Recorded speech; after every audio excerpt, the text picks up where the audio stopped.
It's Sunday, September 17, 2023. I'm Anthony Davis. Welcome to the Weekend Show, where we take a deep dive into the news of the week. You can support my work and independent journalism at patreon.com/5minutenews. Our guest today is the former Deputy Assistant Director of the FBI's Counterintelligence Division and co-host of the Clean Up on Aisle 45 podcast, Peter Strzok. Welcome back to the Weekend Show. Anthony, thank you. It's great to join you again. So, do you remember at the very beginning of Donald Trump's presidency, we were kind of aware that Steve Bannon had this plan to cause chaos, total chaos, so that nobody really knew what was going on in whatever direction. And this is something that I often refer to because I really feel like now, the situation politically now is so chaotic that from a voter's perspective, people don't really know what's going on. It's like who's being impeached and who's been indicted. And it's like there's just so much. And, you know, those of us whose job it is to analyze this stuff, we can obviously make sense of it. But from a regular voter's perspective who doesn't keep much of an eye on the news, you know, there is a chance that you could say that Donald Trump's impeachments and now indictments have been diluted by nature of a potential impeachment of Joe Biden or an indictment of Joe Biden's son Hunter. So just before we kind of get into the weeds, just kind of react, if you can, to that concept of America being, I mean, it's almost a constitutional crisis as I see it. Yeah, you know, and it's interesting too, because it's you raised 2015, and in many ways it does feel similar to me. And one of the first things I think about is like, how and if the media has failed the United States and the voting public, because it seems like we are falling into the same traps, the same, you know, you hear about Hunter Biden's indictment, you hear about this, you know, the impending impeachment inquiry, at least, of Joe Biden, and it's taking on a life of, you know, a butter emails sort of thing, and the failure of a lot, not all, but a lot, far too many, in my opinion, mainstream journalists to learn the lessons of 2015, 2016, and to start drawing, whether it's false equivalencies or some deep-seated desire that, well, we have to give both sides equal time. And the reality is, no, you don't. I mean, if you were dealing with like objects, yes, ideally you would give both sides equal time. But the reality is you have one person whose son, who is not running for any office, is facing indictment, frankly, for crimes that DOJ, from the data, it looks like rarely, if ever, charges, so setting that aside. And two, you have a concern about, well, you know, an incumbent president, well, he's very old. And, you know, but Trump is just a few years younger, is morbidly obese. And so to the extent there are any health concerns, I see them as analogous. But setting those things aside, the fundamental assault on democracy, there was a hallmark of Trump's time in office and his time since leaving office, whether the January 6th insurrection, whether it's everything that's gone on since. You cannot look at these two candidates, if you're a journalist, and present them with the same light. And I think what you're seeing, the results in polling, is that the American public is listening to a large portion of the media, presenting them in the same way. And the things that were done in 2016, 15 and 16, we are repeating those same things, and we're doing it at our peril, because I'm very concerned that, you know, anytime I see polls where, you know, people would trust Donald Trump more in a crisis than Joe Biden. Are you kidding me? Are you kidding me? I mean, the man who wanted to know about whether or not there was, like, you know, the Chinese had a gun to shoot at hurricanes to stop them, you know, it just, you know, who got into a back and forth with Kim Jong-un about the size of his button on his desk for nuclear missiles. It boggles my mind that there's any debate whatsoever in the mind of an average American voter that there's any sort of rough equivalency between Joe Biden and Donald Trump. There's simply not. And I don't think that's a partisan thing to say. I think that is an objective statement of fact based on the record, and the fact that that is not what appears to be in the forefront of Americans' minds is really concerning. And so why do they think that? They think that because of the news they're hearing. They think that because of what their intake of information is, and all of that you have to, I think, lay at the feet of American media. Doesn't this also go back to, I mean, what you say about these statements not being partisan? The very nature of kind of partisan projection of American culture. So even, and I hate to bring it up, but, you know, your text message famously, you know, we'll stop him, which to me is like society is not going to allow an authoritarian character to kind of be in office. And I don't want to go over that, but that's how I read it, because as you're describing now, we're talking about the difference between somebody who is sane, as in Joe Biden, who is, when I say sane, I'm referring to him not being an autocrat, versus having America's very democracy questioned and brought into disrepute, which was already done under Donald Trump. That's the difference as you describe it and as I read it and as I see it. But people who are listening to us and people who are watching the news, they don't really care. They actually will project that it's partisan, and I'm on the receiving end of this all the time. I try and do unbiased news, and people tell me I'm biased because I'm reporting on Donald Trump factually. The bias is not in you or I. The bias is often in the people and the culture of American divided politics, the viewer or the reader. Yeah, I think that's right. And the question I always have is, well, how do you change that? Are those people, are the people who are entrenched on either side reachable? Or are they amenable whatsoever for any sort of dialogue, which, dialogue, period, at all, in any way, shape, or form?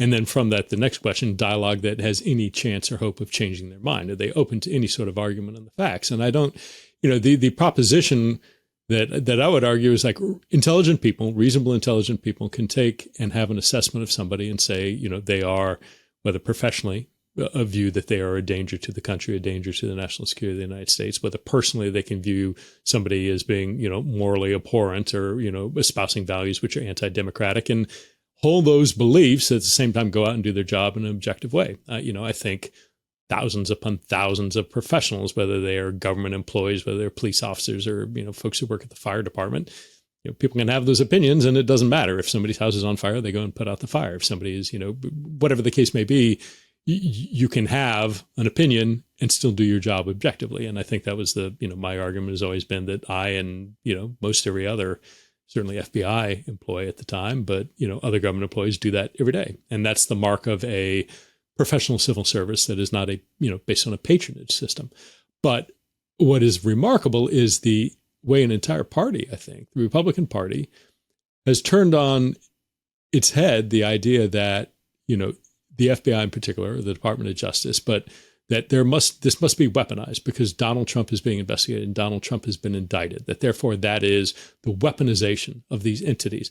No consideration whatsoever, possibly, that these 91 indictments might be based in illegal behavior on the part of Trump. When, you can, and this isn't hidden, right? All of your listeners can go out and read the indictments in Florida and D.C. and Georgia and New York. They're in different jurisdictions, right? So different jurisdictions, state, federal, different crimes. Yeah. All these, coming out of grand juries, peers of the former president who listened to all the facts and voted these indictments out. And now the government is going to have to go in and prove beyond a reasonable doubt with evidence that's admissible in court that there's evidence to support these violations of law.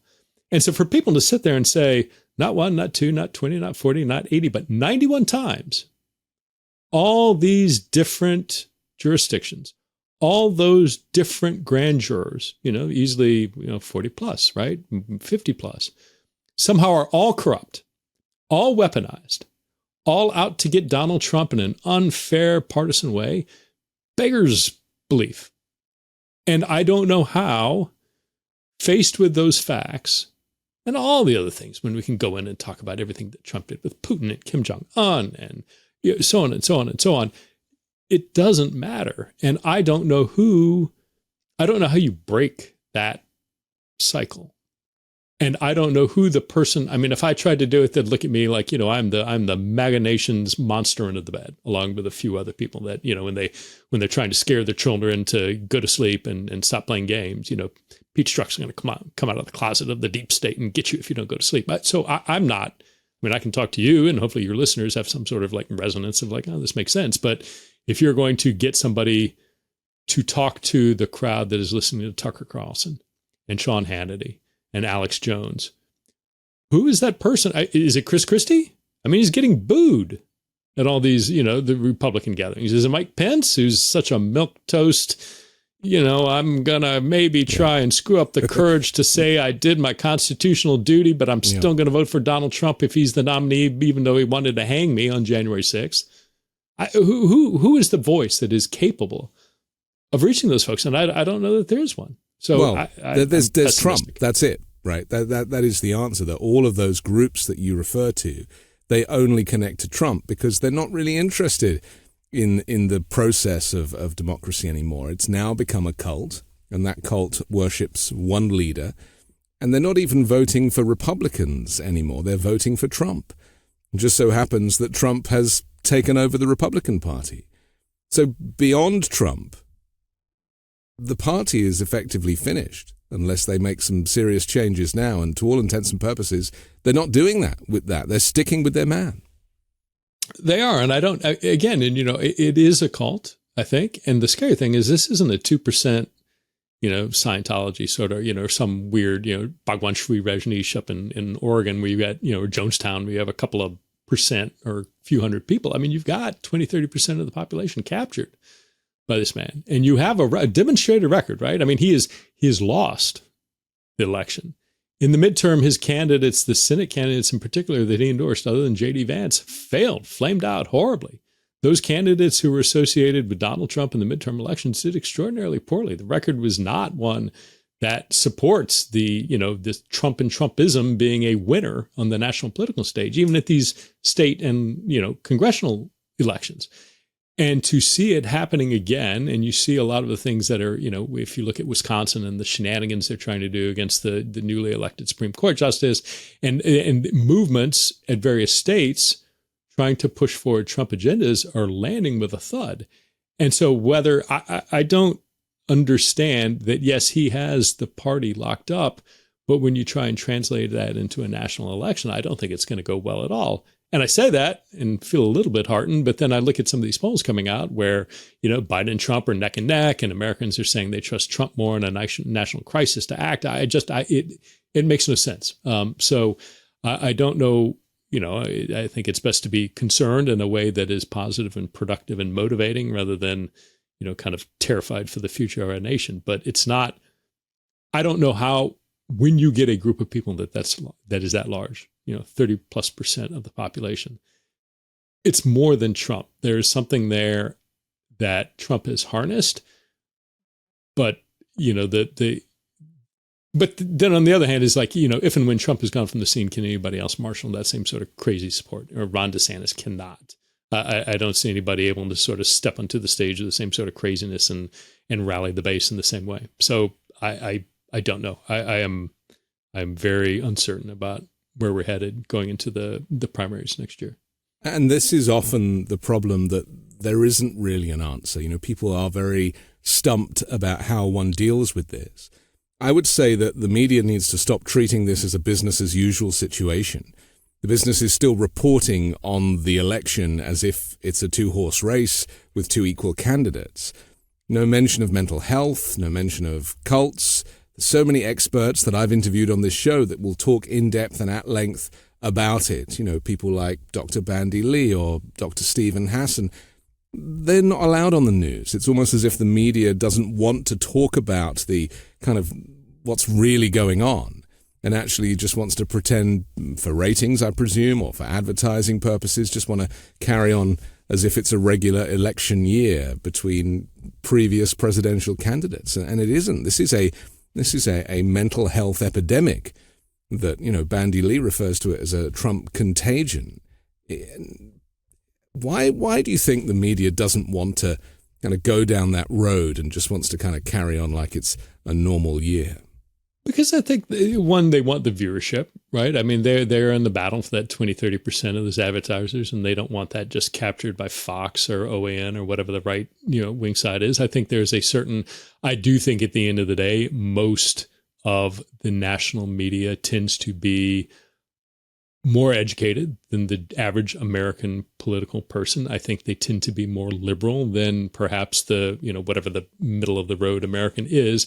And I think there is very much a concern or insecurity of being labeled, you've got elite media bias. And of course you're a lefty. Well, setting that aside, your job is to tell the truth. And if the truth happens to be that, Donald Trump is not a reasonable candidate, is a dangerous candidate for the president of the United States, as somebody who said, I'm going to suspend all the stuff. I'm going to suspend the Constitution. I'm going to, you should consider injecting bleach to combat COVID. You can just go on and on and on. The cruelty of some of the policies and things he suggested doing at the border, bordering on, putting alligators in moats and shooting people in the leg. I mean, just things that are unconscionable. It isn't unreasonable to say this man, and to start, it was Tom Nichols, he's at the Atlantic now, but he was a professor at the Naval War College for a long time, and he reached a tipping point where he writes about, on the one hand, he has moved past the point of trying to have a dialogue, where engaging in people and saying, well, I understand where you're coming from, and I honor the sort of position and thoughts that you have and opinions that you have, and moving to saying, okay, we're past that. It is indefensible at this point in time if you still support Donald Trump, given the facts that are known about his behavior, about his events. If you are still nevertheless either unaware of that or aware of it and supporting it, we're beyond the point of dialogue. You should be called out on that. You should be shunned because it is fundamentally anti-democratic. And I think I think the media needs to be considering doing much more to sort of call out the fundamentally undemocratic nature of the things that Donald Trump stands for and has said. I mean, he's not hiding it. He is not pretending to be anything. He is telling you who he is. He is telling you exactly what he's going to do. And the things that he is going to do are fundamentally authoritarian and anti-democratic in nature. There's nothing hidden about it. And so why the media, nevertheless, they're spending all the time talking about, the impeachment of Joe Biden and what a burden it's going to be on his, the run for the presidency again. Well, why are you even giving that any credibility whatsoever when even, Republican congressmen are saying, there are no facts here. There are no allegations to support an impeachment inquiry. None. Zero. And you've got Nancy Mace on CNN, because CNN gives her the time of day, saying we're having this inquiry to get to those facts. We don't have any facts now, but that's why you have an inquiry. Why are you giving this person the time of the day to assert that and somehow say, oh, well, okay, then maybe it's legitimate? It's not. There's nothing there. But by nature of her going on the news and the news not pushing back, that legitimizes the investigation for an impeachment. And this is the problem. People see it on TV with people wearing a suit and tie, and they think it must be true. And unfortunately, this is why we shouldn't take our responsibilities as journalists lightly, or misunderstand how powerful the media is, because it gives authority. And if you talk about the wrong stuff with any energy, you will therefore give it life and oxygen. And that's just dangerous for democracy, which is, let's be honest, hanging by a thread in this country. Might not feel like it because we're not in an election year, but the rest of the world is looking at the US as it's downgraded on the freedom scale, and notes that this is not a democratic country anymore. Yeah, and people think, oh, well, we survived, right? The guardrails held up. It was not Trump. The nation was challenged and democracy was tested and the court system held. Well, what people forget is, like, America's democracy was like without a heartbeat on the emergency room table, lifeless. And, a team of physicians around there with the paddles, shocking the patient again and again, trying to get the heartbeat going, trying to get the breathing going again. It wasn't like, oh, yeah, well, we navigated through this difficult challenge. No, it was truly on the ropes. And I think people forget, either one, they don't appreciate how close, we're sitting there in December of 2018. And now we've seen through these indictments, people talking about, like, well, we use the military to seize voting machines. And if there's, civil unrest in the streets, Jeff Clark saying, well, that's why we've got the Insurrection Act. I mean, truly planning in absolute, cold blood to say, yeah, we'll wheel out the military and engage in this fundamentally anti-democratic behavior to keep Trump in power. And if there are protests, that's fine. We'll bring out the military. And unstated, but very clearly right there, and shoot and use the power of the state to put those protests down on the streets of American cities. And America survived this challenge. but do you understand how close it was? And I think we're all just, it's like, life's good right now. Dow's doing okay. Job growth is great. It's turning to fall. Weather's nice outside. Trump's doing Trump stuff, but it's not so bad. It's really bad. Yeah. It's really bad. There's a knock-on effect, isn't there? Because whilst the insurrection happened on or over a period of a few days. The riot we watched live on television on the 6th of January 2021. But the knock-on effect of the damage done to American democracy as a whole is indefinite, and certainly until change is made. And my concern is that, we take it for granted, as you say, because we're in a period of relative calm right now. But if Trump runs and loses next November, he's going to call that it's fraud again. And the clock will be reset on this whole campaign against reality. And that's what I am worried about, is that no one seems to be preparing, whether it be changing legislation or even just preparing people for what he's likely to say if he loses next year.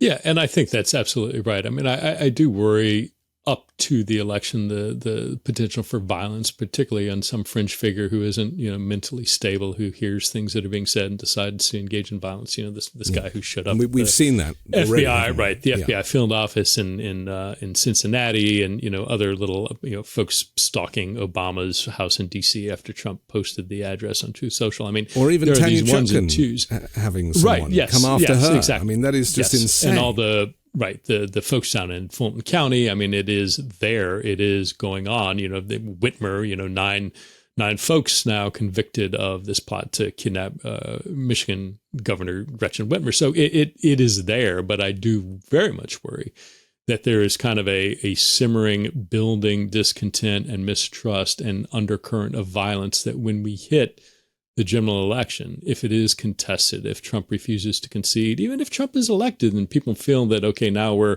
unleashed to seek vengeance, whether that's coming out of the administration or whether it's coming from outside of the executive branch, I worry about the period after the election through the inauguration, whoever's taking power. But that, and again, that if you have, certainly if Biden is reelected, that 20 to 30% potentially of the population, if Trump is wailing that, the election was stolen again and I'm the rightful president and we need to take up, he wants to see, I mean, it was the whole reason when he was sitting in, the stuff that everybody saw in the January 6 hearings, where Trump apparently was sitting in the little dining room outside off the Oval Office and watching the riot, watching the insurrection and people coming and in. Enjoying and it. Coming in and saying, you have to call him off. You have to tweet something. You have to. And he didn't, because he seemed to relish the violence. Nobody should have any illusion that for Trump, there is a two-path road. One is he wins and regains power. The other path is he burns down everything around him. And that was what because we've seen it. Again, nothing's hidden. That's what he did on January 6th. I will either have this mob march through the Capitol and stop the certification process, or it can all burn down around me. Take away the mags, take away the magnetometers. They're not here to hurt me, right? It is one or the other. My power or destroy everything. And it is a infantile 7-year-old on the playground. If I can't be the captain of the kickball team, I'm going to take everything and just leave. Isn't that why the mental health aspect is so important? Because, let's be clear, he is a child, right? He knows nothing about anything. Do you remember when he thought that these new stealth planes were actually invisible? Invisible, right? Like Wonder Woman's jet, right? Yes. And this is who we're dealing with, and yet people in other breaths give him credence. And this is why it's so dangerous. And, it's all very well saying that, 14th Amendment, he can't run because he engaged in insurrection. There are other amendments in place to prevent people who are mentally ill from running, and no one seems to want to go down that road. Yeah, and it's, and those folks who do, I think you're absolutely right. I mean, whatever the Goldwater rule or, whatever was enacted in place by the American Medical Association to prevent this sort of behavior, I think it is a reasonable time to question. Look, every foreign, like the United States has, and most foreign nations have groups of psychologists who do nothing but study foreign leaders and do exactly what you're talking about. I mean, they will look at every foreign leader and do psychological assessments, what makes them tick, what motivates them, what they like, what they don't like, how to appeal to them, what's going to make them angry. And we do that. As a matter of fact, we pay medical professionals to do that for every foreign leader. Why we should somehow keep off limits, not just somebody's opinion, but if you have like board certified people who can sit there and train to do this and look at the, behavioral characteristics, and gosh knows our presidents are among the, under the greatest microscope of most anybody in American public life, is a public statement the same as somebody's statements when they're sitting on on the couch talking in a counseling session? No, but there's certainly enough observed behaviors that a trained professional could, I think, look at and make a reasonable assessment of what's going on. And dozens have made an assessment, and right. Papers have been written, published papers have been written, peer-reviewed papers have been written. I mean, it's not like the work hasn't been done. But, there could be laws enacted that says that if you have if you've been indicted, then you can't run. If you've been impeached, you can't run. There should be more. But unfortunately, the checks and balances, they're just not up to standard. And in every other country, I mean, look, to be in the FBI, you've got to follow a whole bunch of rules and regulations to even get past the first interview, I have no doubt. But to be the president, nothing. You can have done anything. Yeah, and that was, the founders got tremendous amount right, but I think they never could have envisioned somebody like Donald Trump actually progressing to the part where somebody like that was able to obtain the nomination of one of the primary parties, one of the, in a two-party system. Whether or not they envisioned that, isn't clear. But I think the assumptions that went into the debates around the Constitution, the creation of the Constitution, and the laws that came from that, it truly, and that's another, again, not to harp on the failures of the media, there is a fundamental underappreciation of just how unique and outside the scope of normal behavior Trump is compared to every other president in the history of the United States. I mean, it's not even close. He is such an extraordinary outlier. I mean, if you were to look at like the bell curve of distribution, you maybe had like most presidents, 1.5 standard deviations away from the center, but Trump is way out, in like the 98th, 99th percentile. And again, there's nobody on either side anywhere near it. And to be able, that isn't a partisan statement. That isn't a statement of opinion. That is a statement of fact. And for people to be unwilling to say that just as a matter of fact, without saying, well, we don't want to offend anybody. We don't want to like appear that we're taking sides. You're not.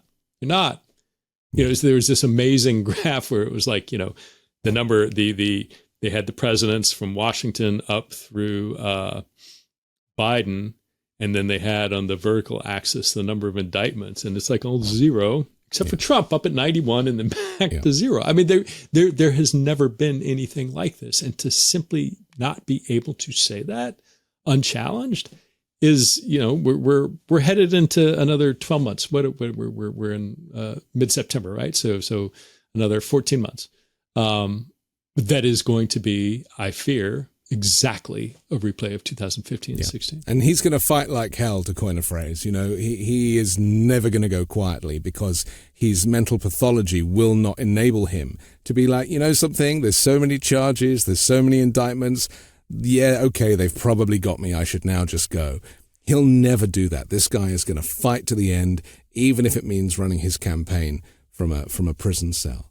We have to take a quick pause for our sponsor, but I want to come back and talk about an interview that he gave a few days ago with Megyn Kelly, where he identified Vladimir Putin as somebody who would give him a positive reference in this situation. Back with more from Peter Strzok in just a moment.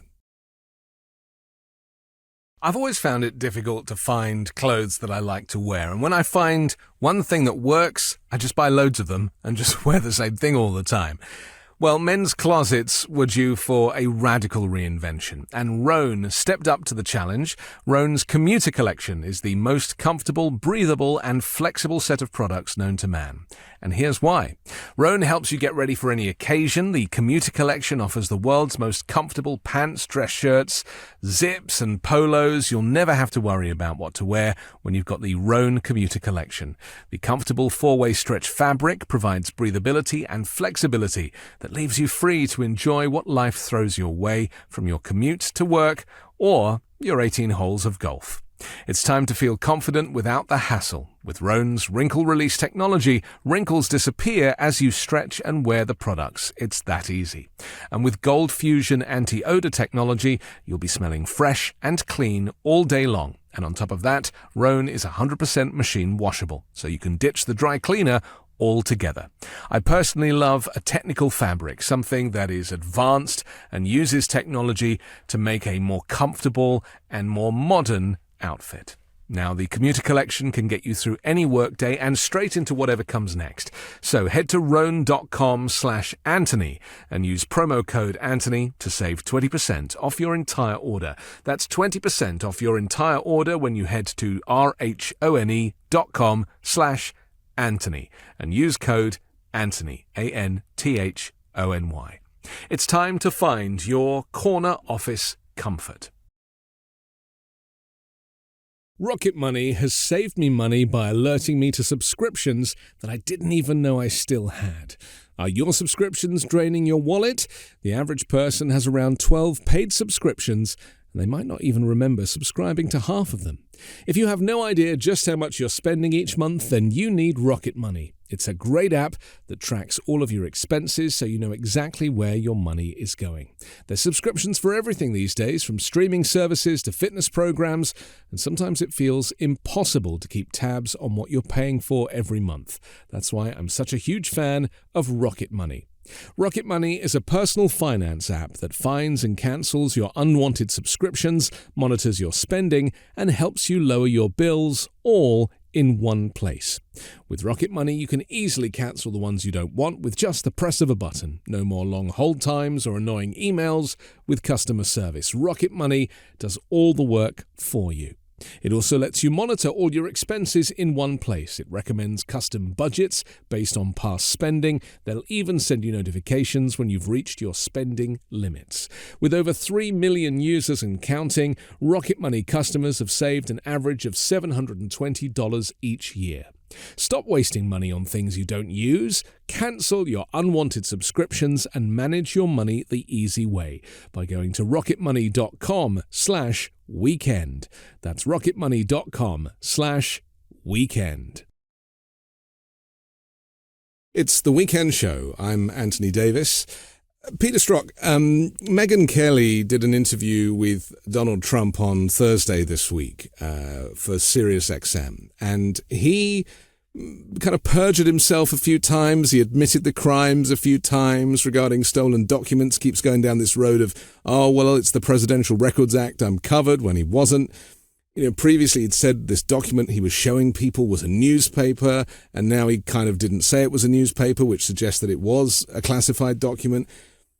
There was so much to unpack in this, and I do find it interesting, depending on who Trump is being interviewed by, will depend how much he opens up, because he kind of forgets who's watching, and for some reason he forgets that everything he says can be used in evidence against him.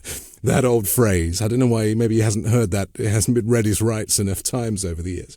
But I want to focus just initially on his talk about Vladimir Putin, because Russian media takes US media, far-right media, for example, Alex Jones stuff, which they rip off of, not YouTube because he's banned off YouTube, I think Rumble or wherever he posts his stuff, and they show Russian citizens to show that the US is now thinking the same as Putin is thinking with regard to the war in Ukraine and other things. But also Donald Trump actually highlighted something that Vladimir Putin had said to effectively try and give him a pass. He pointed to sympathetic comments from Putin to try and bolster his case that he's being treated unfairly by prosecutors in the US. So Putin asserted on Tuesday that the criminal cases against the former US president are political revenge that show the fundamental corruption of the United States. Peter, you were at the very center of the first Russia investigation. So you understand who the enemy is in this conversation. And yet we have a former president who is running again, who is referencing propaganda being said by an enemy of the state to try and support his cause. I mean, this is very dangerous and very serious. How does that make you feel? Immensely uncomfortable. I mean, it goes to, what is Trump's conception of the role of the presidency? What is his conception of the civic duty of the presidency?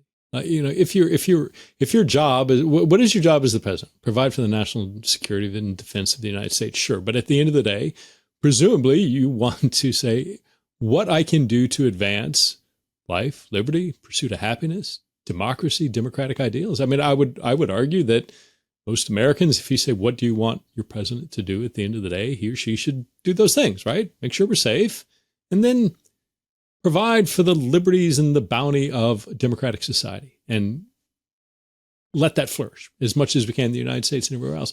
But for Trump, it's not. He has this fascination with authoritarians and power. It is the strong man, whether that's Putin, whether it's Xi, and how, the magnificent parades that she has, and Duterte, the strong man in the Philippines, and, what he says goes, and Erdogan, and on and on, and all the Saudis.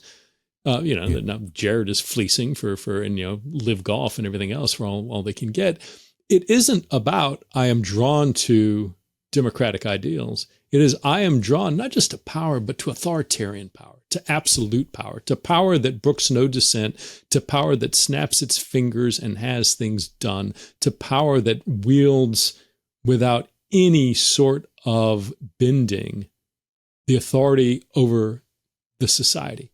And so, to wheel out Putin as a character reference, a war criminal, somebody, who is not only, invaded Ukraine, but is engaging and has engaged in war crimes against civilians, who imprisons and kills dissidents, journalists, homosexuals, non-Christians, on and on and on, to hold that up as some exemplar of, here's the endorsement on the back of my book. It doesn't, he's not holding up Abraham Lincoln. He is not holding up Gandhi. He is not holding up anybody that you would think of as somebody that an American hero. Vladimir Putin is not an American hero. Xi Jinping is not an American hero. Duterte is not an American hero. Erdogan is not an American hero. MBS is not an American hero. But nevertheless, for Trump, look how strong these men are. No American should want a president. When you say, who do you admire? Whose endorsement do you want to tell us about? Picking from that basket of international authoritarians. He relished it. When he said Putin's name, he kind of gave him a bit of a build-up. He was like the Russian president, Vladimir Putin, like he was expecting Megyn Kelly to go, "Oh, really?" And this is what worries me the most, is that, again, for me, it goes back to his mental pathology, but to be so deranged as to think that this is going to be impressive to a journalist and to the viewers, it defies all logic. And it's not only that he values that and raises that as a positive thing, it's that you cannot, and I challenge you and all your listeners, find a single time where he has ever been critical in the slightest, in any way, shape, or form about Putin. Hannity, early on, I think in 15 or 16, challenged him and said, Putin's a killer. And Trump's like, well, we're not so clean ourselves. Couldn't even say yes, he is. So when you get somebody who not only has this fawning admiration, but seemingly an absolute 100% unwillingness and inability to find or articulate the slightest concern or fault, I don't get that. And that's, it's worse. Anytime somebody is so absolutely blind in their view of anyone, it's concerning. But when you're doing that for somebody who is absolutely a military rival, an ideological rival, a rival on the geopolitical international stage, to have that view of somebody. I mean, ask him about faults with Macron. Thousands of instances. Theresa May, same thing. Let's go down. Angela Merkel, sure, plenty of criticism. But Vladimir Putin, not a one, not a single thing. And it boggles my mind. It boggles my mind that an entire party who traditionally for the last several generations in America throughout the Cold War were the party of a strong national defense and anti-communism and standing up to the Soviets through strength of our national defense, suddenly is in the thrall of this man who cannot say the slightest negative thing about Vladimir Putin. Kim Jong-un went to see Vladimir Putin this week, went for a first visit. He hasn't actually left North Korea since before the pandemic. And, he made the long journey, and it was covered pretty widely. And they were having conversations about potential military relationship going forward. Russia needs weapons. It's kind of running out of ammunition. And North Korea, has the capability. That in itself is very dangerous. But what is more dangerous is that Donald Trump gave Kim Jong-un an Elton John album of Rocket Man and created a kind of bromance with him, which with those weird photographs of them like holding hands and walking across the demilitarized zone. And now Kim Jong is back in touch with his old friend Vladimir Putin. The way I would predict it is that if Trump were to win in 2024, he would want to be in that party. He would want to be part of that coalition. Those are the people. And the moment that you get three superpowers, people that have weapons of mass destruction together, that is very, very dangerous. Oh, absolutely. And I think what concerns me most immediately is that I can think of fewer people. The importance of this coming election cannot be overstated to two people. One, Donald Trump, because if he's going to stay out of jail, he needs to have some return to the presidency, certainly to try and stop any federal prosecution. What that does or doesn't do on a state level, who knows? But his, not just political career, but his life in many ways depends on regaining the presidency. The other person that has an extraordinary amount riding on this is Vladimir Putin, because it is very clear, I think, that if Trump regains the presidency, that he is immediately going to push for a resolution of Russia's invasion of Ukraine.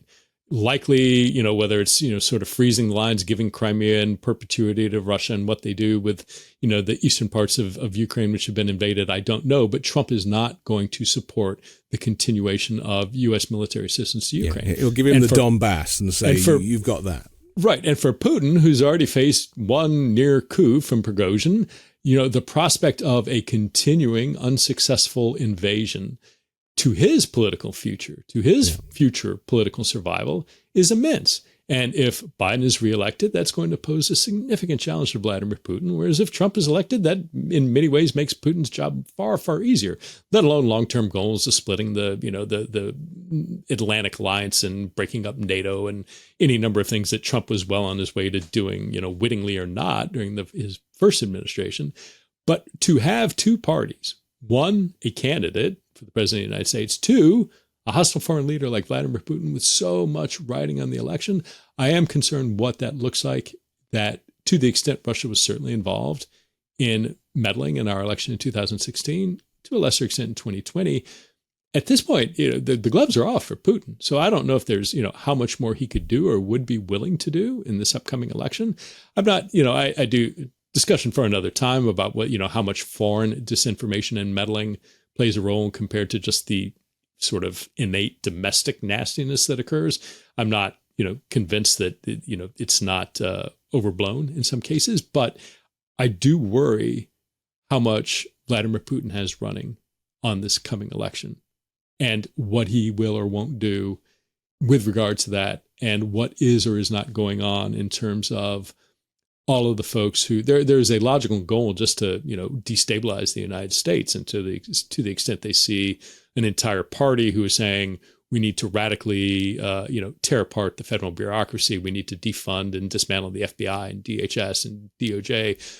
That to a Russian propaganda seers, to a Russian intelligence agency, it's like Christmas. It's magic, right? It's like, hey, how can we help fund this? How can we help advance this? How can we help bolster and heighten this narrative in the visibility of the American and global populations? So there is I think this isn't simply a domestic thing going on. I think there are plenty of outside actors outside the United States who see a lot of this debate and see a lot of value in encouraging and funding the dissent and the sort of the conflict.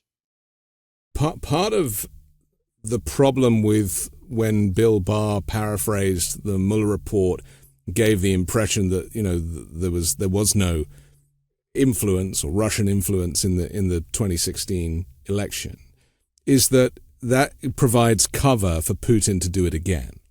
And as we know, whenever there are incidences of some kind of hacking, the security services, it all leads back to the Kremlin in one way or another.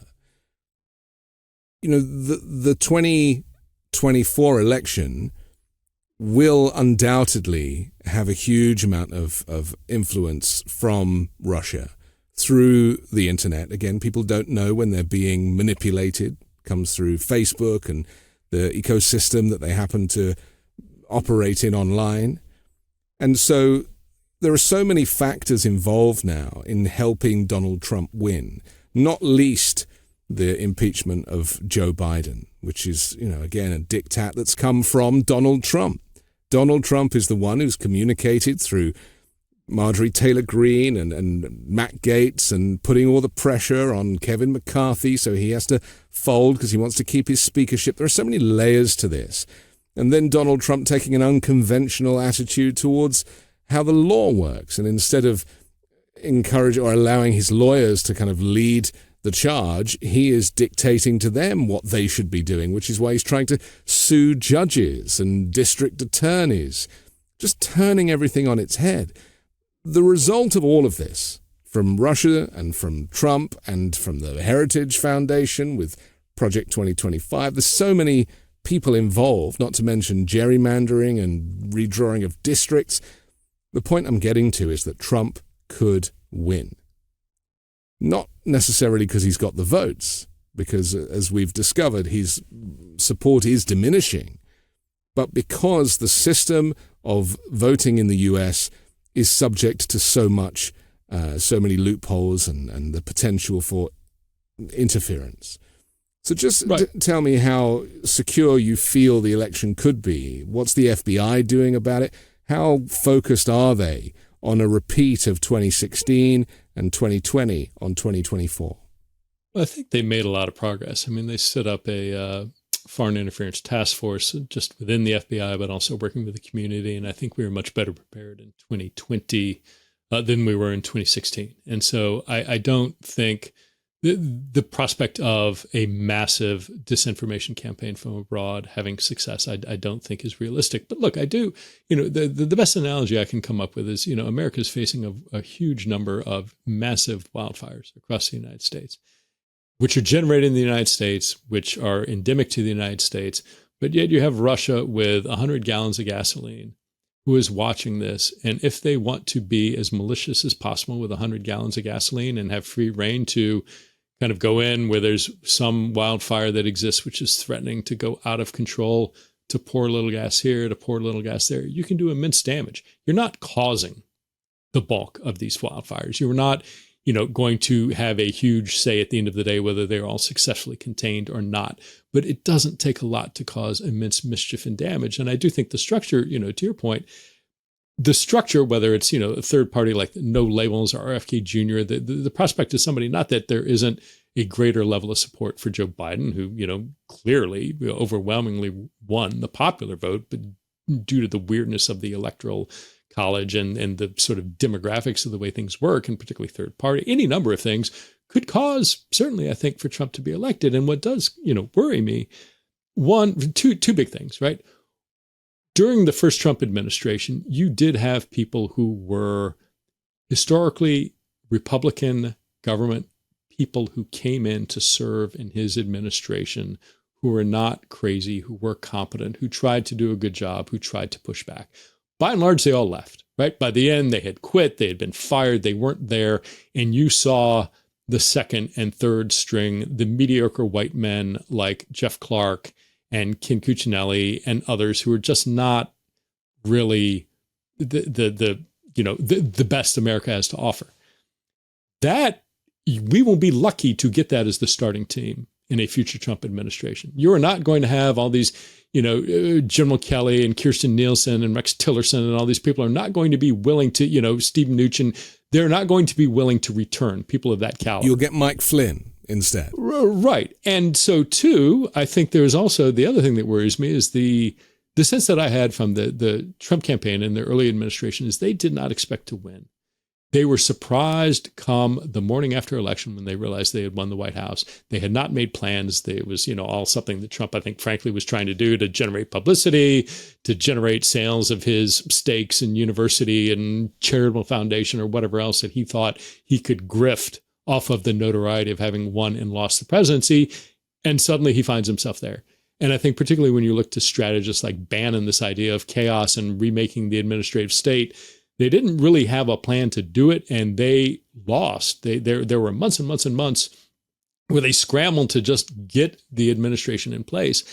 And I think they understand that was a lost from their perspective, a lost opportunity to, from day one, to quickly get in there, to boot out, sort of nonpartisan professionals, to install loyalists, one, and to particularly do that in the areas which I think they underappreciated the need to have loyalists at: the head of the Department of Justice, the head of the Department of Defense, the head of the FBI, all the people who have guns, which is scary from the perspective of if you are an authoritarian or an authoritarian desiring person, to come to the realization at the end of your last presidency, when you didn't have, necessarily the yes men, at DOD who would or would not do what you wanted to do in terms of putting down the insurrection or sending in the National Guard, having an understanding early on that very quickly we need to move to assert control over these organizations, and two, to take in, anybody across the government. You're like, well, if you donated to a Democrat based on the election records, well, we're going to, remove you from your senior executive position. Not political appointees. I'm not talking about that top level who have to get, who are appointed by the administration and confirmed by the Senate. I'm talking about career professionals, the things that make our professional bureaucracy, not a patronage system, not a corrupt sort of, thing you'd find in a developing nation that has, just rampant corruption. That is the sort of thing. And again, Anthony, nothing's hidden. You mentioned all these groups that are out there now saying, here are our plans to identify these folks, to remove them, and to put in loyalists from day one. And they're saying it. It's not hidden. It's not a secret. It is absolutely being put out there. It is fundamentally undemocratic, and nobody cares. And yet, maybe you get an article here or a news mention there. Nobody's really talking about the fact that it is going on, that is absolutely what they plan to do, and that plans are being drawn up now and will be in place. But this is, it's almost American exceptionalism, isn't it? The idea that, that'll never happen to our country. People have very short memories. I was thinking the other day about, I was making a video and I was putting some clips together of what it was like during Donald Trump's presidency. The left and progressive thinkers, Democrats, they don't go quietly. They like to protest. They like to stand up for their rights. We had Women's March. We had BLM marches. We had so much counter-protest to the Donald Trump movement. He erected that horrific fence outside it was a fortress around the White House. Then we had police brutality in untold numbers, because police suddenly felt like they could do whatever they liked because Donald Trump was in charge, and he basically said to them, you don't have to go easy on people, just go for it. We had the murder of George Floyd and Derek Chauvin thinking he could get away with it because Donald Trump was the president, even though he was being filmed by a passerby. Terrible, terrible things. The civilians being disappeared off the streets of Portland by military personnel in kind of unmarked clothing in unmarked vehicles. This is like third world stuff, and it was happening here in America under Donald Trump's presidency. That is what we have to look forward to again if he were to win. The unrest. My local high street was boarded up. There was the National Guard standing on the streets around where I live. Do people not remember that? Lafayette Square and a military helicopter being used. A report was done. It came down to like 300 feet to buzz people out of the way so Trump could go and have his photo op with the Bible. This is just horrendous. It is not the fair and free America that I moved to because I wanted to come to a place that was, a true kind of place of freedom. Why do people have such short memories, Peter? I don't know. I think probably because a lot of folks are not necessarily that closely engaged in events. And so when something significant happens, they take notice, but because they're not living it day in, day out, they forget about it. I think there is a tendency, whether it's American exceptionalism, whether it's arrogance, whether it is a sort of rose-colored glasses view of American democracy and an unwillingness or being afraid to consider how bad it might become. And, it wasn't just, remember, and again, this goes to the point of who will be the guardrails in the next Trump administration? He wanted the 82nd. He's like, I want not the National Guard. I want active duty Army divisions in D.C., bring them up. And there was huge pushback, I think, from potentially Bill Barr and from DOD, notwithstanding Bill Barr's little march through Lafayette Square that ended up, tear gassing or pepper spraying everybody, minutes afterwards. But Trump's desire, I want active duty troops on the ground right here in Washington, D.C. to put this down. He wanted that. Yeah. And parades, military parades he wanted, right, and there was pushback on that. If you don't have people around him pushing back on that, putting alligators in the Rio Grande and, shooting people in the leg, these horrible things that people were telling me, no, that's illegal. You can't do that. When you have, the January 6th Team Normal and Team Crazy, right? When you had Sidney Powell and Mike Flynn and Patrick Byrne, what happens if that's your full-time kitchen cabinet at the White House? People like that saying crazy things. And whatever barriers in terms of the rule of law that existed, if people aren't there to do it because they don't want to, because they're not competent, because nobody who would be willing to do it is willing to serve. I think people are comfortable being comfortable. They don't want to consider how bad it might be. There is a natural reluctance to say, oh, that's overblown. It'll never somebody will stop it. Nobody would actually do it. But then you look and see how, well, no, actually people did do it. People actually were planning for it. And it's not this comfortable veneer of law and order and comfort. I think people don't appreciate how thin that is. And to our peril. And some of it is when was the last time?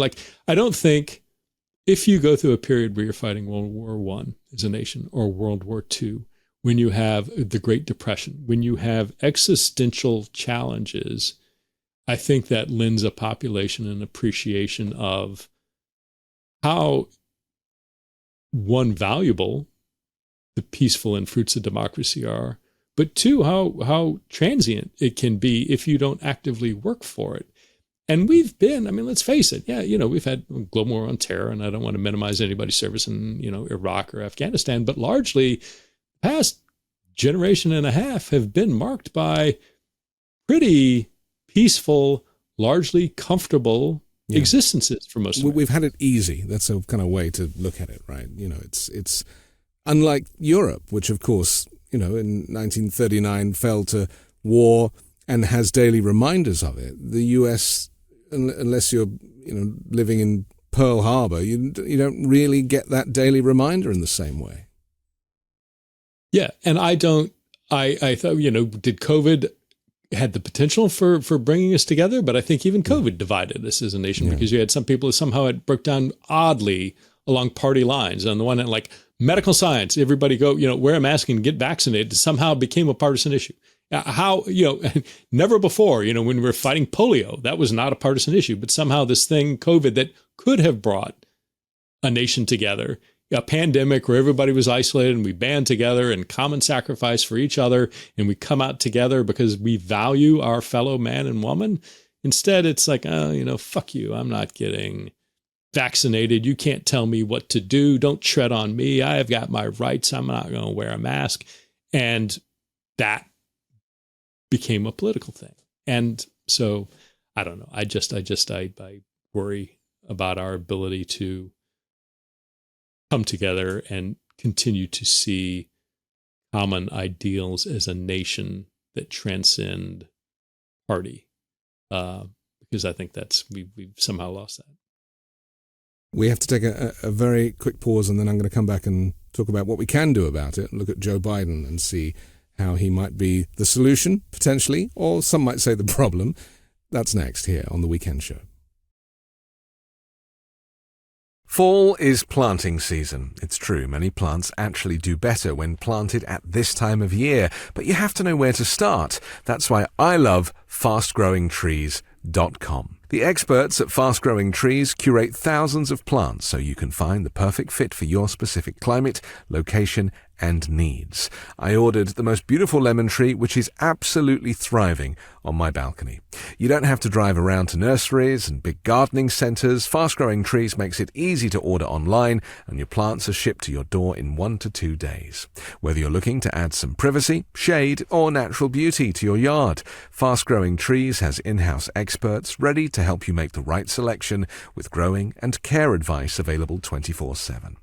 And like I said, my lemon tree at the moment is growing in such a way that I never thought I would have the ability to nurture a plant myself. So with the help and advice of fastgrowingtrees.com, I am very proud of my new baby. And I now only do my plant shopping at Fast Growing Trees.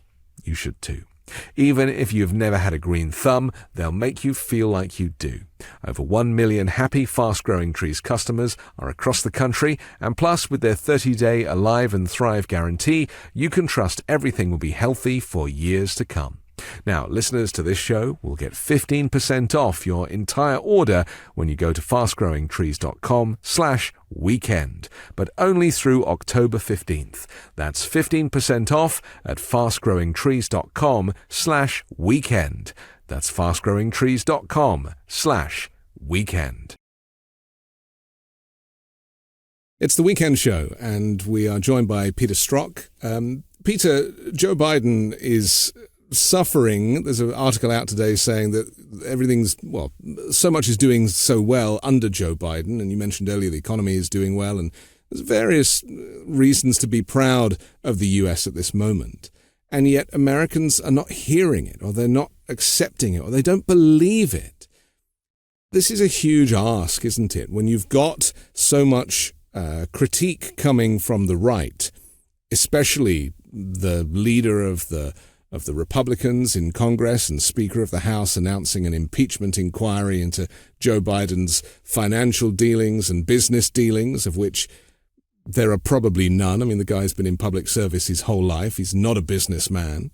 And then his son being indicted for firearms use and various other tax-related issues. And that, again, the detail of it is quite simple to understand, but from the outside, for people who don't care for the detail, again, it doesn't look good. And Joe Biden has decided to take a position where he's just kind of laughing it off at the moment, especially his impeachment, because he knows it's ridiculous. So he doesn't want to engage with it. Is that the right tactic, do you think, for the commander-in-chief when something as serious as this is happening? Because Donald Trump basically admitted a couple of days ago in an interview that it's an eye for an eye. They impeached me twice. Let's impeach Biden. He basically said it was revenge.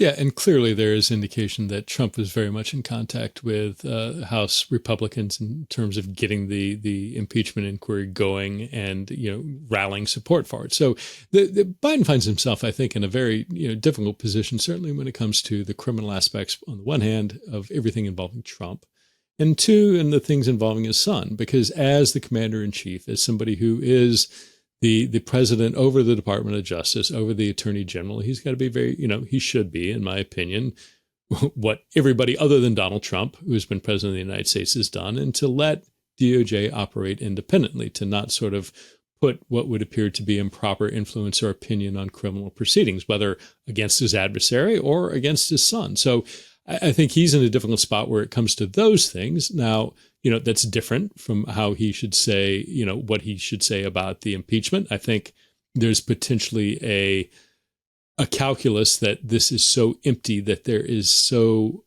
much a lack of any sort of allegation of wrongdoing whatsoever, that this may backfire or be used in a way that, if you look at what Jim Jordan's been trying to do with or James Comer with the weaponization committee, which has just been a farce.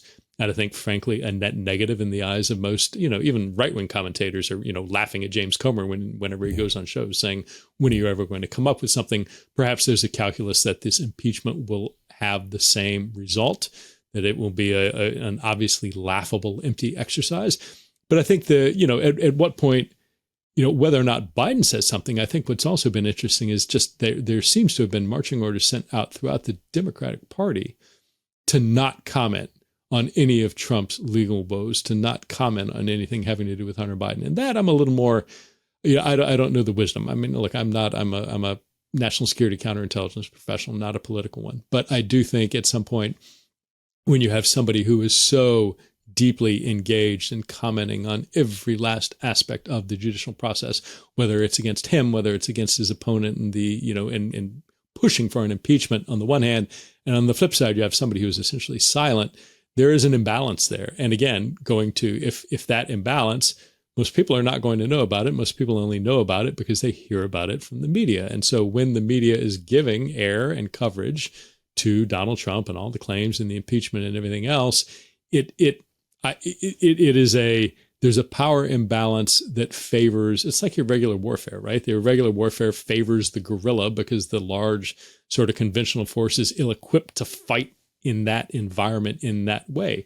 When you talk about this sort of political warfare where you're attacking the judicial process, where you're attacking the judicial system, where you're attacking law enforcement saying they should be defunded and that they're corrupt, that favors Donald Trump's methods and personality, and it disfavors Joe Biden and every other president we've ever had in our nation's history.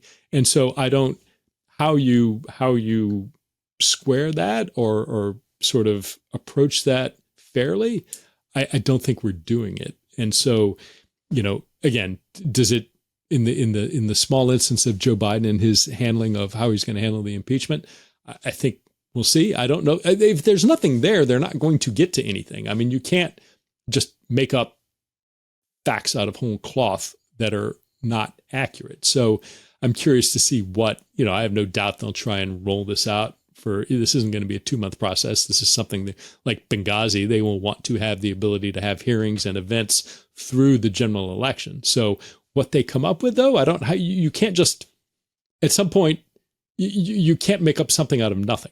You can try, but it's going to have, for the Democrats, they do still sit on those committees. And so you do have people like, the Dan Goldmans and Ted Lieu's and Adam Schiff's and Eric Swalwell's and many others who are very capable of asking and exposing complete nonsense. I mean, they're not the majority, but it's not like it is just 100% Republican, no Democrat voices.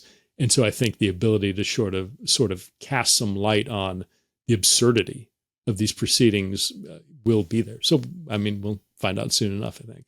And the immaturity of it. That's what I find so interesting, is that the arguments are so immature. And it kind of devalues the kind of the level of intelligence on a national level, to kind of the idea that people are buying this stuff. And the problem is that the fact that Trump wants his impeachments expunged, that's something he's kind of working on. He hates the fact that he was impeached twice. So he thinks that if Biden is an impeached president, then that means that he's not so bad because they have something in common in that way. And it's just turning justice on its head, I guess, that is what I'm getting at, is that saying anything and doing anything, and they're all at it. I mean, I wouldn't mind if it was just a couple of bad actors, but it's the fact that the whole Republican Party seems to have got behind this and that they are doubling down is what makes it so very dangerous. Because, it's not really a vote when it comes to the election. It's not just a vote between Biden and Trump. You're voting for authoritarianism or true freedom and democracy. And yet these distractions are going to be the difference between a win for the Democrats and a loss. Yeah, and what ultimate goal Power to do what at the end of the day? To have it isn't clear to me. And what's really interesting, Mitt Romney is launching a book, or maybe it's already out, but he's given a lot of interviews where he's been very critical of a lot of his Senate colleagues in particular. And what was really interesting is that he's like, Ron Johnson is just crazy. He believes all these conspiracy theories. I can work with him because he really, he believes all this crazy stuff. And so I can't really hold him in too high disregard. But then he just savages people like Josh Hawley and Ted Cruz and J.D. Vance, because he said they are all smart men who know exactly what is going on, who know exactly the existential danger to democracy that Trump represents. And nevertheless, they are willing to subordinate that knowledge and the understanding of what that is going to do and is doing to our democracy in pursuit of power, and just savages them. And J.D. Vance, I think, said he could not hold him in higher contempt, which is, for Mitt Romney, it's like, okay, that's a pretty strong statement. But those are the, and again, you look at the House, it's like, of course, you're going to get people like Lauren Boebert, who clearly what you're getting, what their background is. The clowns. Yes. And they were clowns, they remain clowns, and clowns they shall forever be. I mean, that's just what a certain percentage of the House of Representatives you're going to get. But in terms of thoughtful, like, I guess Buck is one of the few congressional Republicans who are saying, I don't see any facts here to support an impeachment, but that's the rare exception. And I think, I don't know at what point we lost any sort of semblance of country over party, because that seems to have disintegrated. And there is, for Trump in particular, it is Trump over party, over country. It is just Trump. And I can't understand how so many people are swayed by the need for his support. And it's not his support, it's the support of his followers, that he can either make or break somebody's political futures based on his either, recommendation, endorsement, or his criticism. And that his ability to hold that absolute sway over those 20 to 30% has been just absolutely devastating to the Republican Party. I would put it down to Christian nationalism. I think that's what kind of binds all of these factors together, because Trump is not a religious person. He's a conduit, like an empty vessel that people like Josh Hawley, who are smart, educated, know that in order to achieve the ultimate goal of a Christian or Christo-fascist nation, that Donald Trump is a really convenient mark in order to get to that point. Just say Trump's name a few times in a sentence and he'll give you his full attention.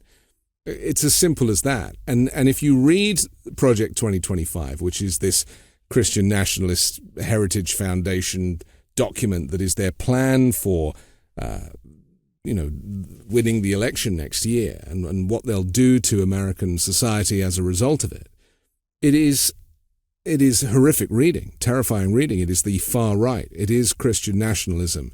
It is trying, where possible, to put these kind of Christo-fascist ideals into every aspect of society and removing the structures and pillars of democracy, such as getting rid of the Justice Department and getting rid of school boards and associated educational establishments, so that they can teach what they want to teach and indoctrinate.